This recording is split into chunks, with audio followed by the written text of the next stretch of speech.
John Homston, a retired CIA agent, has admitted on national Russian television that the CIA was behind the creation of the 1980s hip-hop scene and financed major hip-hop acts including NWA, Africa Boombada, and Grandmaster Flash and the Furious Five. The government at the time spent, quote, big money, serious money, on this covert operation destined to further division and corrupt American youth to nihilist, anti-establishment, and anti-American ideologies, he explained in a half-hour interview broadcast on national television.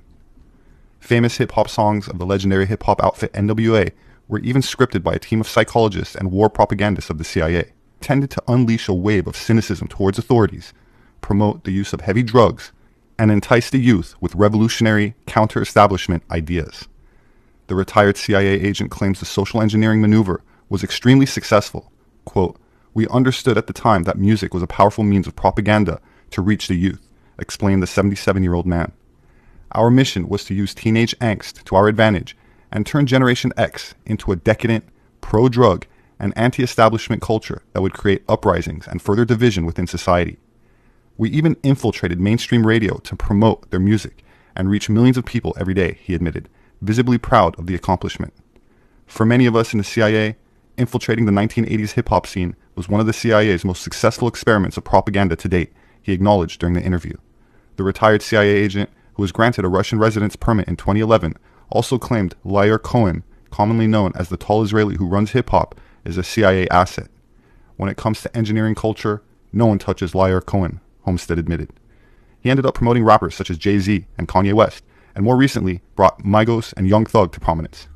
Some experts openly admit hip-hop nihilism, which was expressed in the use of harder, more self-destructive drugs like heroin, cocaine, and methamphetamine, pushed United States President Richard Nixon into the war on drugs, a campaign of prohibition of drugs and foreign military intervention, with the stated aim being to define and reduce the illegal drug trade within America and around the world.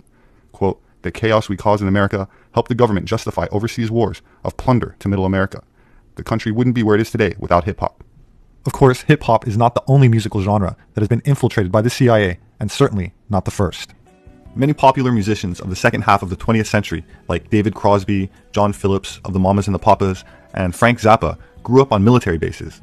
They also resided in Los Angeles, in a military intelligence base on Laurel Canyon, where they were allegedly involved in the CIA's MKUltra program, a mind control operation whose real focus was to produce or at least manipulate the 60s counterculture scene.